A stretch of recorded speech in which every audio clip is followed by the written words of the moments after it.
Thank you, everyone, for sticking around for the Q&A. I'm so grateful for that, the titles, because I would have been a blubbering mess up here after that emotional ending. It gives me such a great pleasure to moderate this Q&A and welcome back to the stage the directors and producers of Deaf President Now, Nal DeMarco and Davis Guggenheim.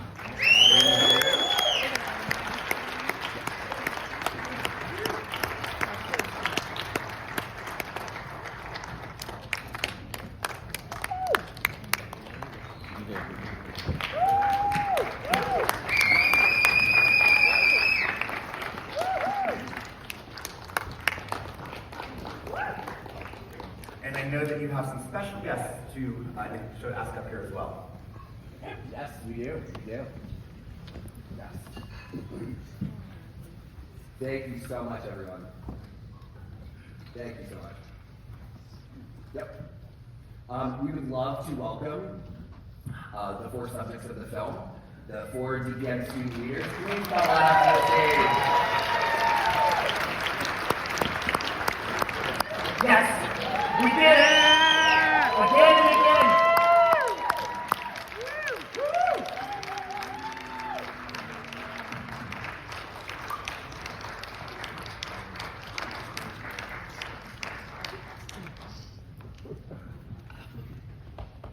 And we'll ask you to actually move more into the center so that everybody can see you.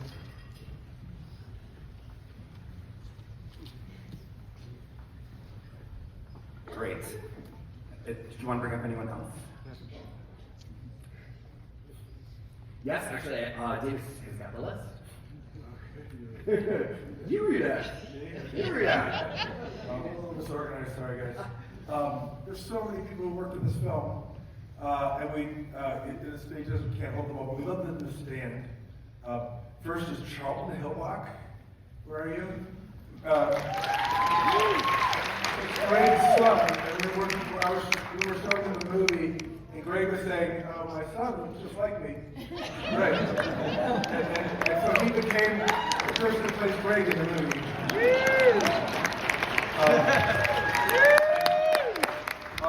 Wayne Betts, our Deaf Sense producer, Deaf Lens producer. Where are you?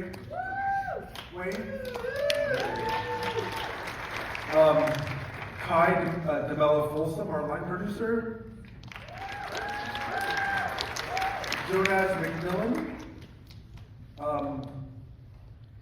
Lindsay Dryden. Richard Loya. Mariah Yamamoto. Where are you, Mariah? Thank you, Mariah. Brad Cordero, one of our first assistant editors. Stella Guggenheim. Tony Day, are you here, Tony? Yay! Marlena, our production designer, where are you? Miguel Marlowe, who did the voice of Brigida, are you here? Hi. And Wayne, you should come up, and so should Amanda and Jonathan King. Come on up.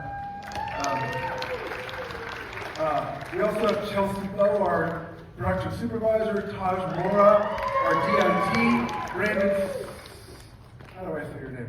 Brandon Simonoy, our still photographer, Austin Chapman, our rodent operator, where's Austin? There we go. Carmen Delaney, our B camera operator, and Rose Reiner, my assistant. Thank you all. That's a lot, sorry.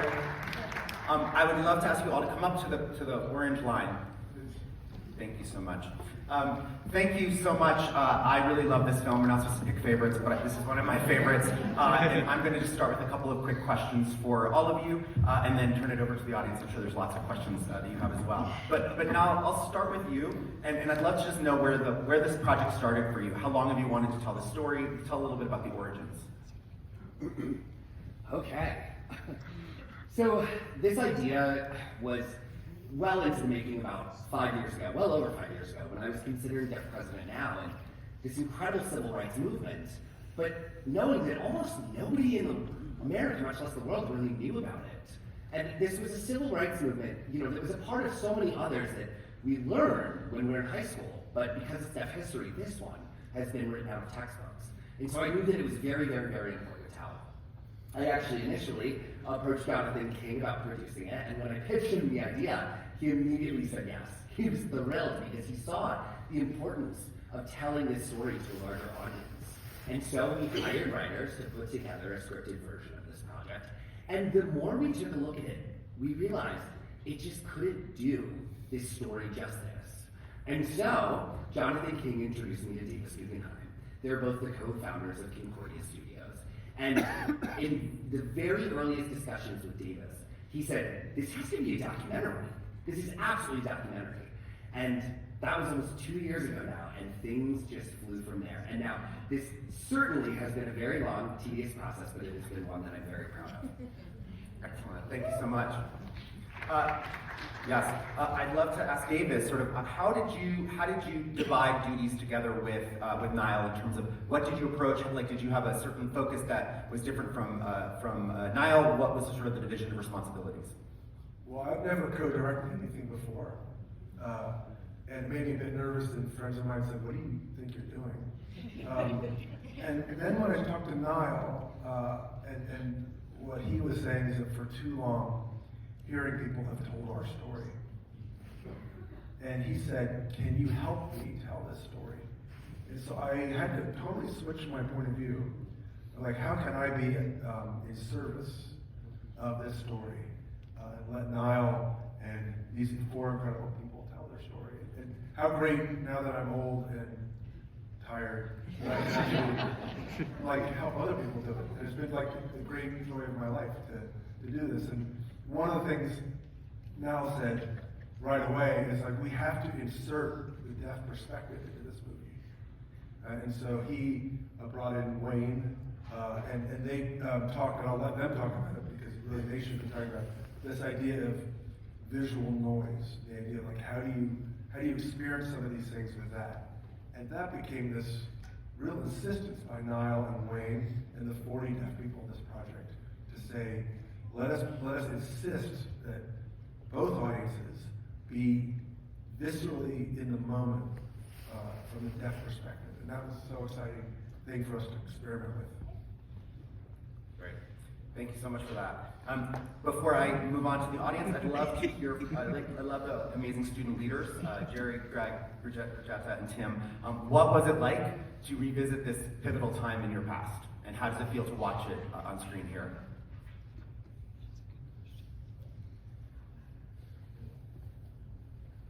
So if I could start, I cannot express enough gratitude that this moment has come to pass. You have seen that statement from the film of how proud we were.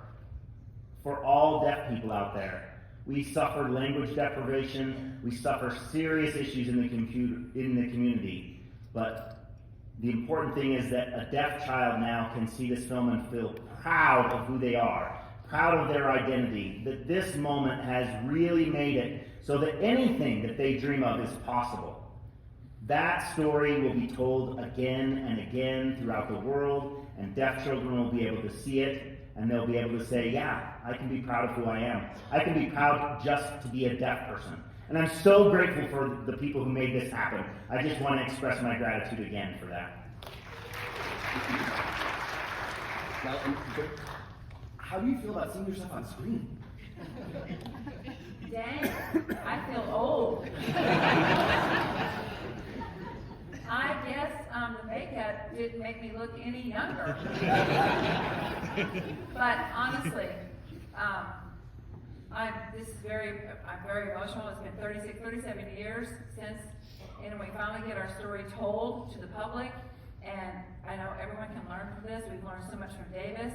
You know, he even lived in Washington, D.C. in the time of the protest, and he wasn't even where the Gallaudet had a protest. You know, and so he was telling us about that. And so many people in the public in that area really wasn't aware of what was going on. You know, they saw it in the print and the newspaper and the media, but they didn't really understand why we were having the protest. And we just want to say that now we have it documented in history, and we'll be able to show this film again and again. Imagine all of our children, our future generation are going to look up to this movie and this documentary and say, we can do it. We can, and hopefully it will motivate them to do greater things. So yes, I do feel old, but it's time to pass that torch down to the younger generation so they can keep it going and make more changes for the deaf in the future.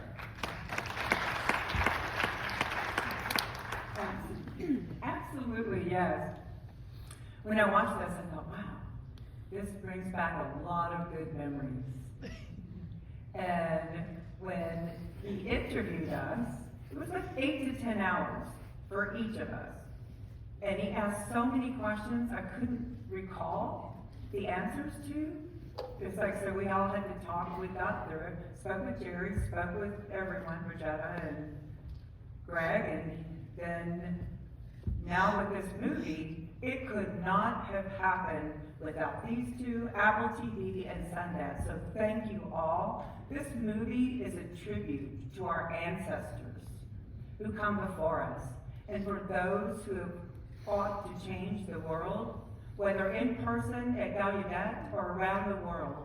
We are carrying the torch for deaf people. Deaf president now is actually deaf people now. We have a lot of work to do ahead of us.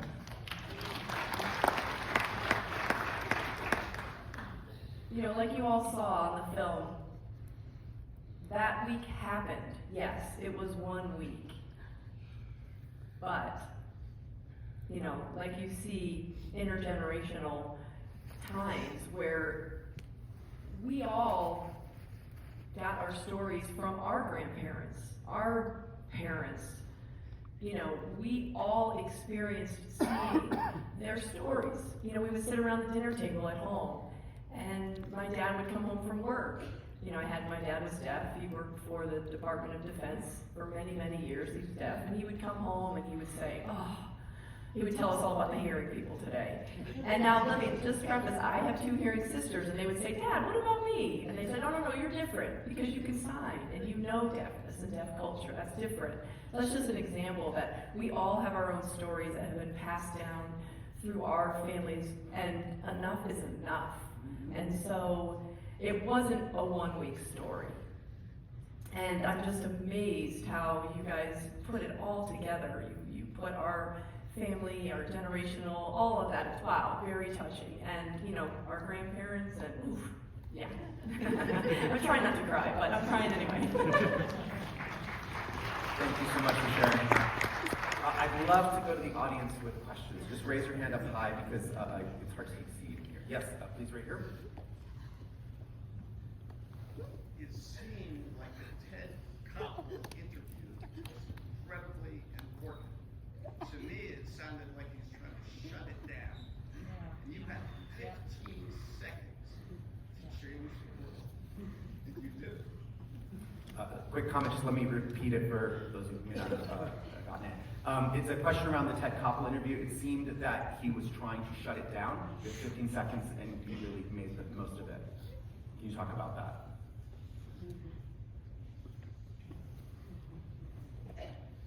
I was a kid. I was so young, and there was so much coming at me. But it really started that first night at the Mayflower Hotel when we met with Spillman, where she said a deaf person isn't ready to function in the hearing world. That statement, when made, was really the catalyst for everything else.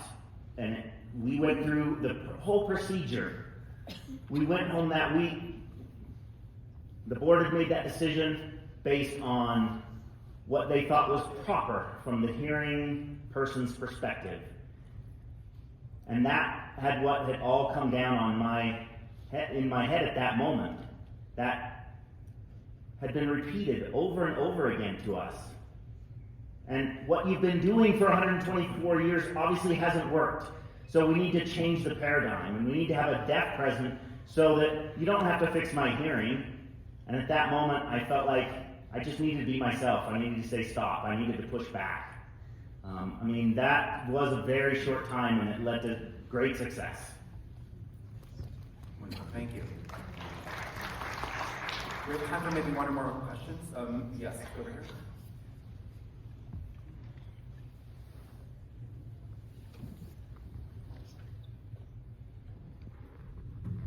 I know you went through a lot. Can Can you give us a little bit of advice as the next generation of deaf people, the young deaf people that are here today? How do we come together in the community and fight like you did?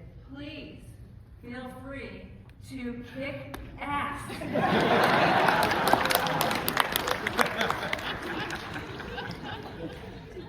Yeah, I wanted to add too, just be aware. Oftentimes hearing people out in the community, it's not like Spelman, that was a totally different situation, but, you know, babies and they're, they're clueless. The ignorance is out there. They don't know what they don't know. It's just that they don't know it. We as deaf people often have to teach and educate every day. Being deaf is a 24-hour, 7-day-a-week job, and we have to do it over and over and educate people every day. Sometimes we have to have a little bit of grace. And I look here and see these people who have made this film and will create the awareness, and when I met them, they're already learning sign. Some sign better than others, but, they make me eye contact, they look at me,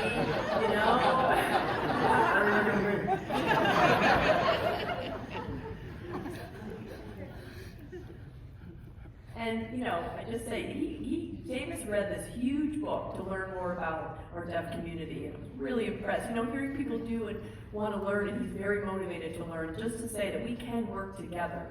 We want to get rid of the ignorance and, let deaf people lead, and that's exactly what Davis did. And he's an award-winning director, and he allowed for Niall to lead this, because he knows his stuff. So we all can do the same thing. Young people can do the same thing.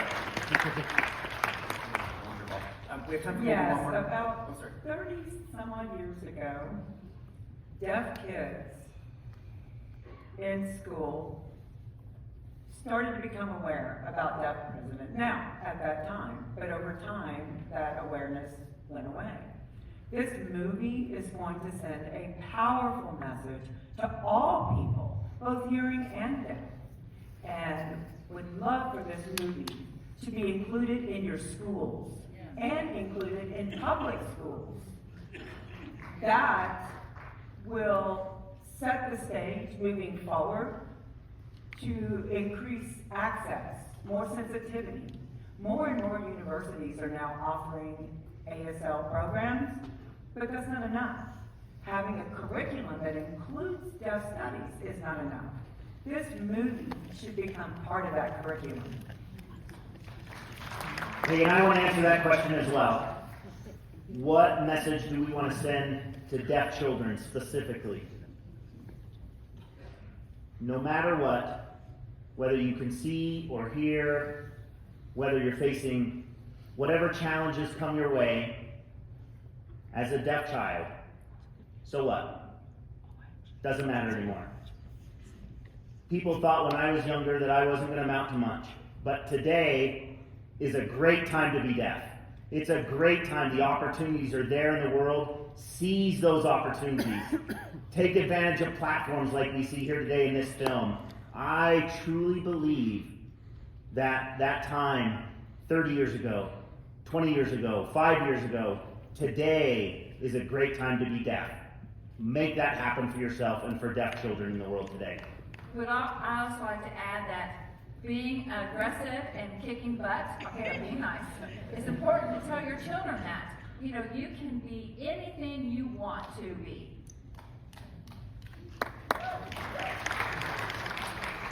So before we wrap up, a couple quick things. One is I'd love to ask, the film obviously just made its world premiere, but what is the plan for getting it out to the world? When will it be available on Apple TV Plus? Just when can people see it and share it with their families and friends? Do we have Apple Well, representatives here? it'll come out on Apple TV Plus, and I have to say, Apple has been an incredible leader in accessibility, and this has been confirmed by all the people I've been working with on this film. And there's talk of it coming out in June, but it hasn't been set yet. But there's a great enthusiasm to bring this film to the world. And one last thing, I would love if you could, if Niall could teach the audience how to sign Deaf President now. Absolutely. All right, are we ready? All right, follow me. First sign is right here, deaf, from the ear to the mouth. President, across the top, now. Yep. Are you ready? Follow me, let's do it together. Deaf, president, now. All right, now let's see. One more time on your own, ready? All right, let's see it. Let's see it. Deaf, president, now. Beautiful. Thank you so much for bringing this film to us here at Sundance. Thank you all for staying through the Q&A. We are so happy and so proud of this film being here as part of the Sundance lineup. Congratulations.